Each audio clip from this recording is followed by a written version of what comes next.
এই গরমে একদম মাছ খেতে ইচ্ছে করছে না।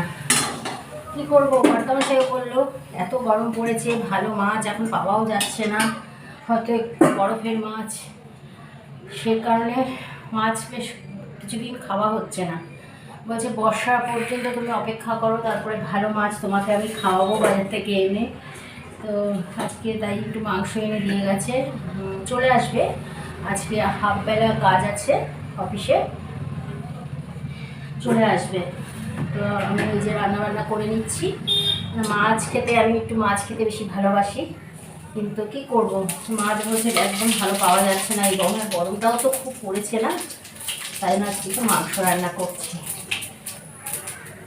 এই মাংসতে নুন হলুদ মাখিয়ে রেখেছি, আর এখানে সব রেডি করে রেখেছি। গোটা গরম মশলা, ওই দারচিনি, লবঙ্গ, এলাচ আর শুকনো লঙ্কা, এখানে তেজপাতা রেখেছি, আর মশলাও তো পেস্ট করে নিয়েছি মিক্সিতে।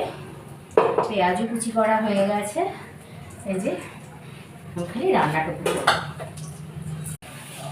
এই গরমে একদম মাছ খেতে ইচ্ছে করছে না।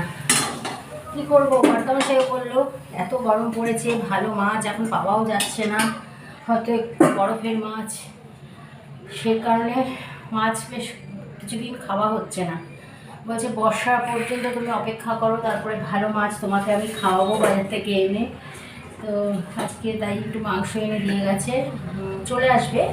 আজকে হাফবেলা কাজ আছে অফিসে, চলে আসবে। তো আমি ওই যে রান্নাবান্না করে নিচ্ছি। মাছ খেতে, আমি একটু মাছ খেতে বেশি ভালোবাসি, কিন্তু কি করব, মাছ বলছে একদম ভালো পাওয়া যাচ্ছে না। এই গরমটাও তো খুব পড়েছে না, তাই না আজকে একটু মাংস রান্না করছি।